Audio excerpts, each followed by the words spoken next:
3, 2, 1.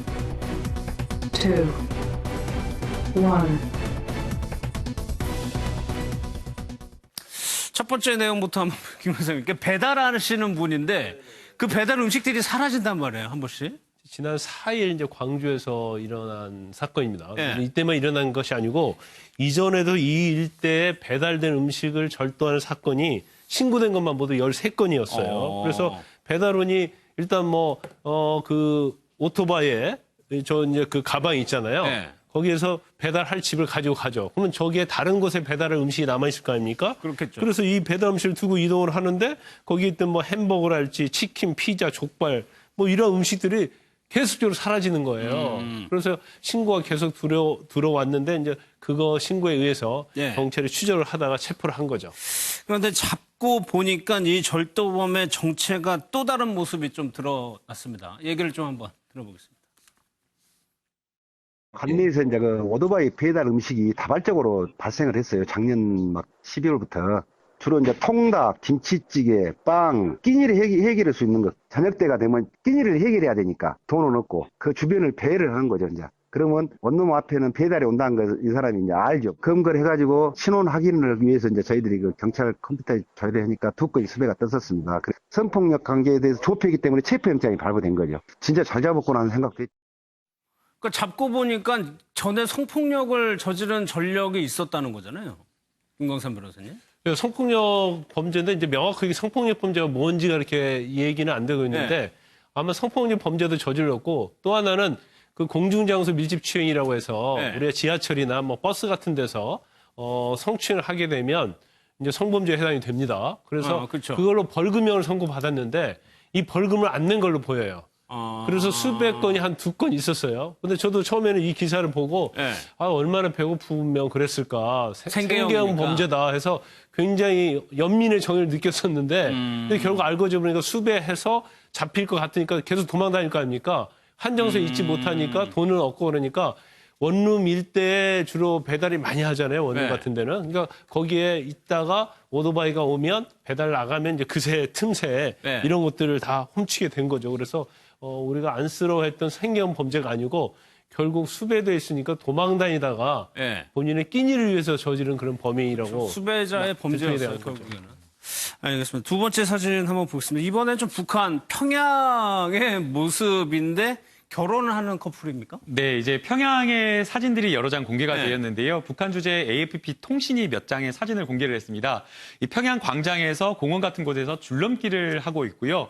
또 널뛰기를 하는 장면인데 잘 보시게 되면 이 젊은 남녀가 아주 잘 차려입은 것을 알 수가 있어서 네. 웨딩 촬영이다라는 것을 쉽게 저희가 눈치챌 수 있었던 것 같습니다. 그 웨딩 촬영을 뭘 하느냐가 지금 평양에서 뭘 하느냐를 볼 수가 있는데 일단 줄넘기하고 널뛰기를 하는 걸 사진을 찍는다는 얘기죠. 네, 그러니까 입고 있는 것은 굉장히 좀 한복이고 양복이고 꼭 군복이어서 세련되게 입었는데 웨딩 촬영으로 찍는 것을 보게 되면 조금 올드하다라는 저희 쪽의 시각으로는 네. 지금 보시는 것은 그건 전기차, 꽃장식이 달린 전기차를 타고 이렇게 지나가는 모습을 또 촬영하고 있는 모습인데요.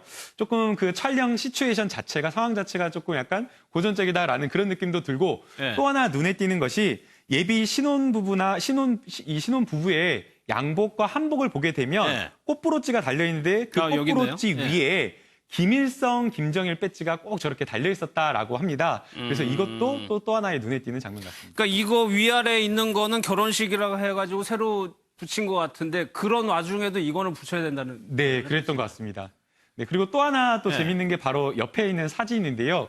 저희가 이제 결혼을 하게 되면 원앙 한 쌍을 이제 가족에게 또 부부에게 선물을 해주는 경우가 있는데 네. 북한에서는 그 원앙 한 쌍이 아니라 비둘기를 날리는 저런 장면을 좀 보내고 있어서 예. 아마도 저것은 그 가정 내에 이 평화를 상징하는 비둘기의 평안처럼 편안하고 화목한 가정을 이루라는 그런 뜻인 것 같습니다. 그러니까 웨딩 사진을 찍으면서 비둘기 날리는 사진 컷까지 들어가는 얘기입니다. 네. 알겠습니다. 특이하네요, 확실히.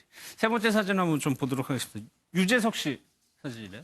네, 유재석 씨 사진보다는 이제 어제 그 한 라디오 한 발언 때문에 화제되고 네. 있는데 육아 아빠임을 인증하면서 밤에 아이가 울면 피곤해도 달려간다 얘기를 했는데 그러니까 두 가지 얘기를 했는데 하루 종일 좀 쉬는 날에는 집에만 있는다. 근데 원래 유재석 씨는 평소에도 좀 외출을 안 하기로 유명한 분이시기 때문에 그건 평소에도 그러는데 사실 아이를 키울 때 가장 중요한 게 부부가 잠을 자다가 밤에 아이가 울면 누가 달려가느냐 이거든요. 근데 예. 유재석 씨가 본인이 간다고 아무리 피곤해도 달려간다고 얘기를 해가지고 사실은 48살의 아빠이기 때문에 쉽지 않아 보이지만 대단한 육아 아빠라고 해서 화제가 되고 있습니다. 그러니까 누뚱이로 딸을 얻었죠 지금. 네, 지금 딸이 2살인데 2살이라고 하면 그래도 어느 정도 컸네 싶을 수 있지만 우리나라의 그 독특한 나이를 세는 방식 때문에 2살인 거고 네. 이제 생후 6개월이거든요. 6개월. 그러니까 이제 뒤집기를 시작했다고 하니까 사실은 이제 아이가 뒤집기 하기 전까지는 그래도 좀 덜 힘들거든요.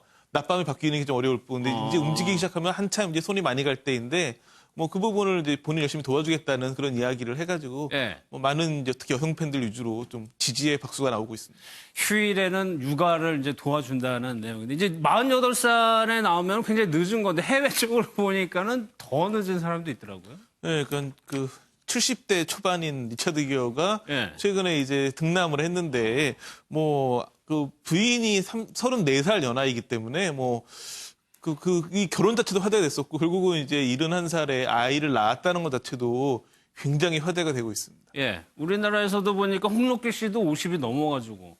네, 그러니까 사실 홍록기 씨하고 그 유재석 씨가 나이 차이가 크진 않지만 유재석 씨는 둘째인데 홍록기 씨는 이제 첫째를 51살의 나이에 낳았기 때문에 네. 본인 말에 의하면 이제 사실 아이가 초등학교 갈 때쯤 되면 거의 이제 60 가까운 나이가 되거든요. 또 아이들이 이제 아빠냐 할아버지냐 놀릴까 봐 걱정된다고. 뭐 다행히 그렇지만 보통과 달리 좀 아버지가 유명한 것도 있고 네. 뭐 잘 관리하시면 그렇게까지 걱정 안 해도 될 것 같지 않나 싶기도 합니다. 그렇죠. 예. 알겠습니다.